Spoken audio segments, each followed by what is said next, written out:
So I quit my job. I've handed in my notice, and in 4 weeks' time, I'm going to be a full-time YouTuber. I am incredibly excited. I'm also really scared as well, but I'm also really proud of myself and the journey that I've been on to get here. So let's go back to the start of the story.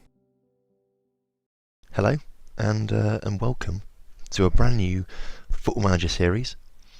My name is Tom, and as you can clearly see, we're playing Football Manager, so inventively I've called my channel TomFM. I literally remember sitting there thinking, wow, this is going to be such a good joke. I'm not funny. But on the 14th of January 2017, I started my YouTube channel. I uploaded my first video.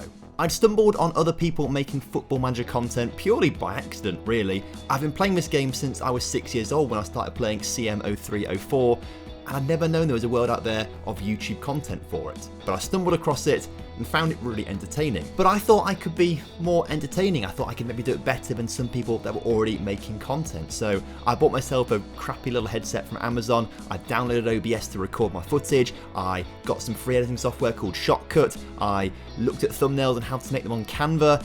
Basically, I was just really excited to get going, and I put my first video out there. Was it a good video?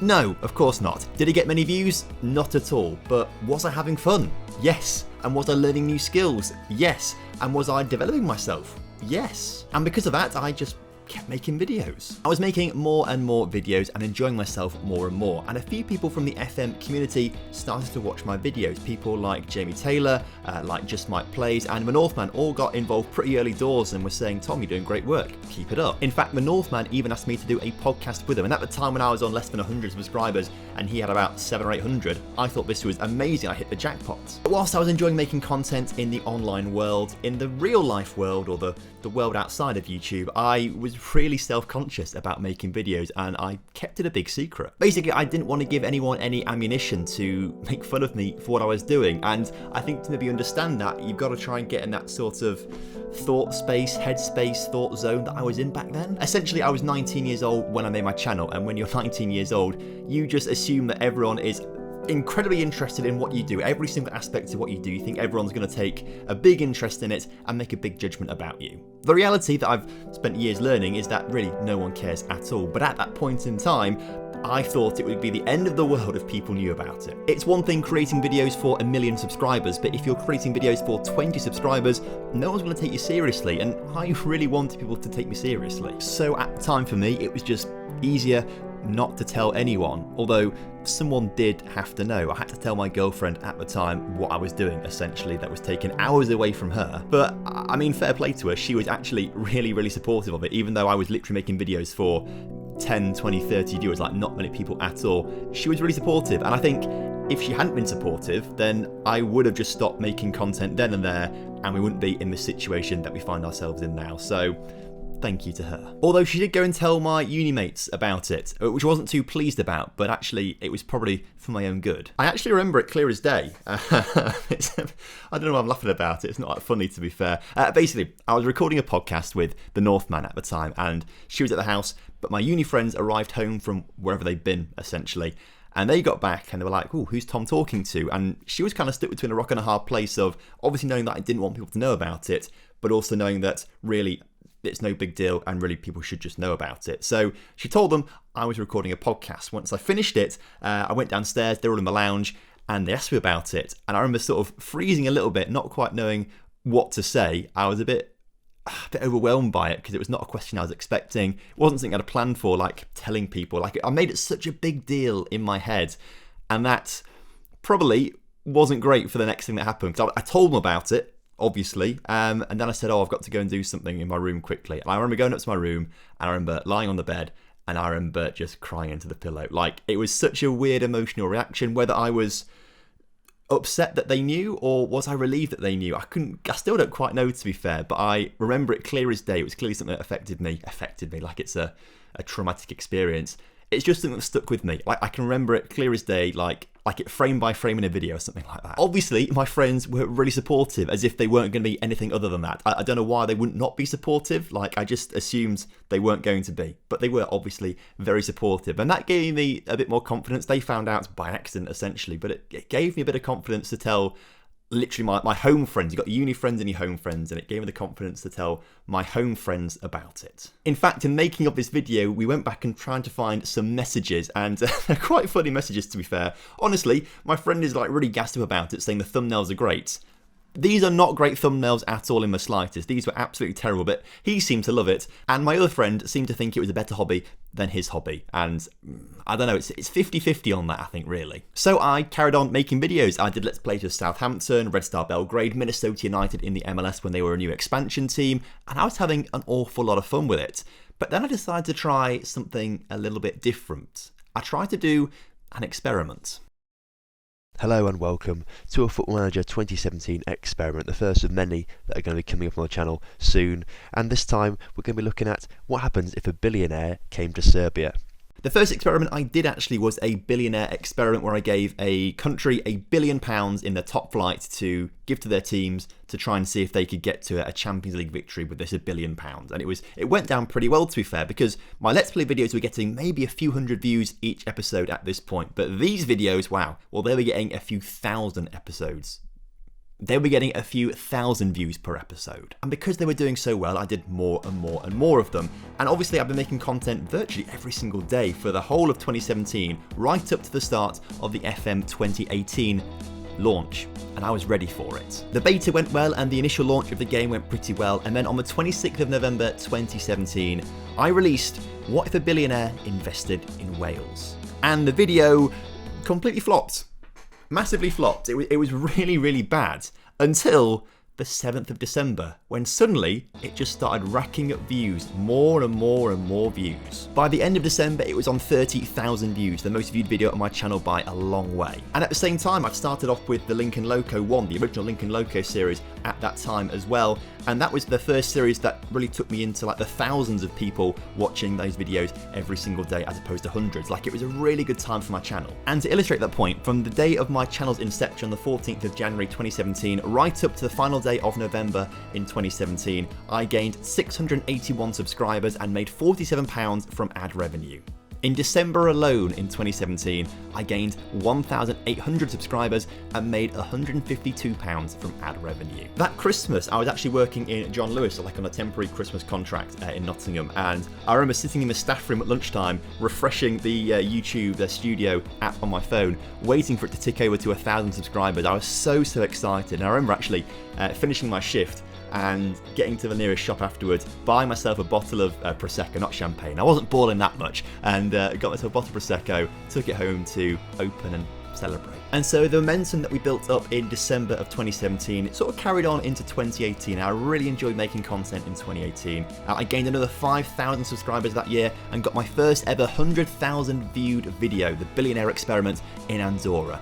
Maybe I should do another one of those pretty soon. And then 2019, well, that was even better for me. Across the whole of 2019, I gained 7,000 subscribers. This was absolutely mental to me. The mixture of Let's Play content and the odd experiment thrown in there as well really proved to be quite popular with a lot of people, and I was becoming one of the I say biggest channels in the FM space. Obviously, there were a lot of channels that were a lot bigger than me, but there weren't that many channels between the very big people of, you know, Dr. Benji, Work for Space, Lelujo, and then the people with like less than 1,000 subscribers. There weren't really many within that sort of gap, and I was in that gap. As subscribers grew and views grew and ad revenue grew, it started to dawn on me that maybe actually this could be in the future a viable business opportunity for me. Like, could actually this one day be my job?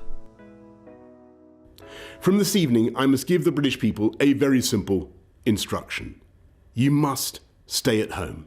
Lockdown was a tough period for a lot of people, and I felt a certain level of responsibility to my audience because people watch my videos to be entertained, right? And people were now going through a very tough time in lockdown, so I felt a big responsibility in a way to make sure I was putting out some really good quality content for you guys to watch. And I think we did achieve that. I think in that year, I really improved as a content creator. I took the time to really try and hone my skills and become a better storyteller and develop my videos a bit better. And it was really good, and it really helped a few people, I think. And whilst I was really catering to my existing audience, I kind of fell into the trap of not catering to a new audience and I didn't really grow particularly much in 2020. Like, no one's going to click on episode 99 of a Let's Play series. No one new's going to come across and think, right, I'm going to watch that. That's the first thing I've been recommended. Let's watch it. If you're not pumping out some evergreen content, new people aren't going to come to the channel. And that was reflected in the numbers. My subscriber growth that year actually dropped to only 4,500 subscribers. So frankly, something had to change. In 2021, I put more attention back onto experiments to appeal to a broader audience, which works really well. Across the year, I doubled my views to 2 million and my subscriber count grew by 10,000. Suddenly, this idea of doing YouTube as a job, essentially, was becoming a realistic prospect in my mind again, and it was getting to the point where I was working a full-time job, 40 hours a week, and on top of that, I'd be doing up to 30 hours a week of extra YouTube content. Like, I had absolutely no free time, and I was burning myself out a little bit, but I really wanted to make this work. And so I took a bit of a bold decision to go to my work and say, all right, lads, can I drop to part-time hours, please? And luckily for me, they were just like, yeah, sure, sounds good. And so on the 15th of August 2021, I dropped to those part-time hours, and I technically became a part-time YouTuber. That's a phrase that is a bit of a weird one, but I used it. And so it made business sense at the time to drop to part-time hours, but also for my happiness and my sanity and the amount of free time that I had to have, it actually was a really, really big positive change in my life. I'll tell you what, I actually think it's the best decision I've ever made. I think it's one of the best decisions I've ever made in my life. And so 2022 came along and it was going pretty well, to be fair, but I was noticing other newer creators coming up and overtaking me in subscriber counts. People like Amiga Luke and RDF Tactics making some really great quality content, and they overtook me in subscriber numbers. And I had to work out why, and I suddenly realised that basically for 5 years I'd just been making Let's Play content with the odd experiment here and there. Really, I'd stagnated, I'd not changed the game, I'd not evolved, I'd just done the same thing for 5 years, and the definition of madness is doing the same thing over and over again and expecting something different, and that's what I'd fallen into. So we had to make a change. I decided to go all in on experiments, and it worked. Access granted. On my very first year on YouTube, I got 220,000 views. My best month on YouTube ever was around 250,000 views. And now, all of a sudden, I was getting those 250,000 views in a week. It was absolutely crazy. On top of that, I was diversifying my income. I was getting some money from Patreon and from Twitch and sponsors as well. Actually, I don't think you can underestimate just how important they are to a creator. Obviously, as a source of income, it's fantastic, but when people subscribe to a Patreon or to your Twitch, or brands actually come to you and say, hello, we're going to give you some money to promote our products, I find it as a source of really good motivation, because it's an indication that I'm making good content. Like, people value it that highly. And it blows my mind. It shows that, I guess, people and brands respect you. And maybe that's the wrong word or something for it, but it's a nice feeling, and I feel like it's a really good motivator. I've also been very lucky to be very picky with brands and only work with brands that I actually believe in or I actually use in my personal life as well. Speaking of which, what's this that I've got? It's a football. And how many have I got? Just the one. OneFootball is my favourite football score app out there, and they're back sponsoring the channel once again. You can get all the latest football news, scores and updates from the app and get push notifications sent straight through to your phone when anything happens in a match that you're following.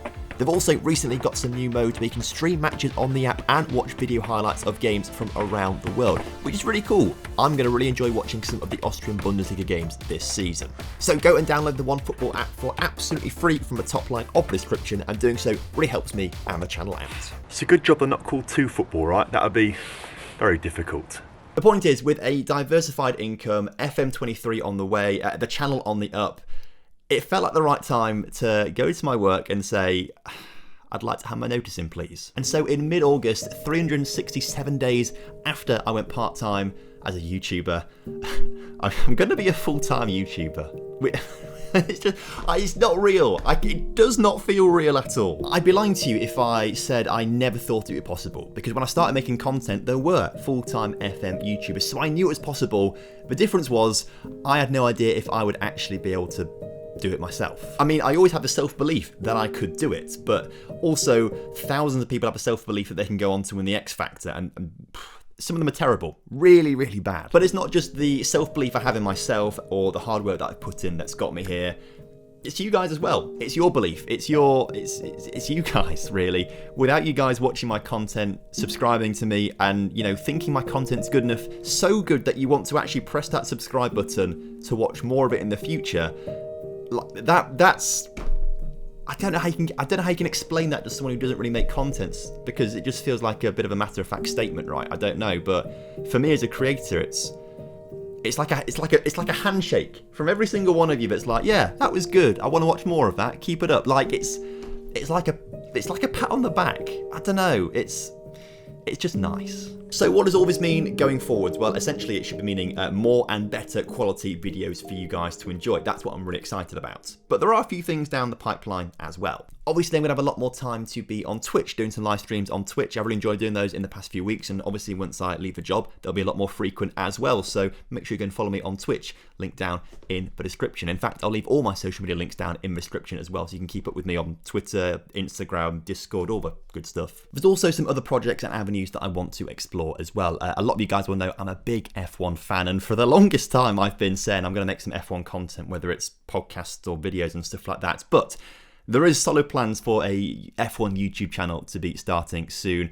I guess around the end of August, start of September, that's when that content will start properly coming out, when I've got a little bit more time to make it. So look forward to that one there. If you are an F1 fan, I'll keep you updated on social media when that's going to be coming out. And then I'm also a massive history nerd, if you didn't know that already. I did history at university, and recently I've got back into the Crusades, which is my favourite module that I studied at university. I think it's a really interesting time period. So I'm going to be doing a podcast on the Crusades at some point soon, more like New Year time when that starts coming out. Again, when I've got more time to plan it and get some other stuff out the way first. But I'm looking forward to that. Like, I love history, and I've loved reading about it again recently. So hopefully some of you guys will be interested in that as well. But that's a lot more of a passion project than anything else, just because it sounds like fun to me. Also, I'm sure a lot of you guys are already aware, but this past season I've been doing the audio descriptive commentary for Lincoln City, which has been an awful lot of fun. I had a lot of fun just going to the games and literally commentating on them. It's so much fun. And this coming season I'm doing that again, but also going to be working a bit freelance basis with BBC Radio Lincolnshire to do a little bit of stuff with them as well. So that'll be really exciting too, as that's another area of my career to develop. It's so weird thinking this is a career, because basically I'm just sat here playing games on the internet and commentating on football. It doesn't feel like a job, which is probably the best job you can have basically, but it feels weird calling it a career to an extent. Basically, I just feel like I'm the luckiest guy in the world. None of this feels real yet. It doesn't feel real. Maybe it will one day. So yeah, today's video was 5 years in the making. 5 years of hard work and determination and self-belief and not giving up, basically. And we're here. So thank you for making this very video possible, because without you, this very video would not be possible. Here's to the next 5 years of making content, right? Here's to the future.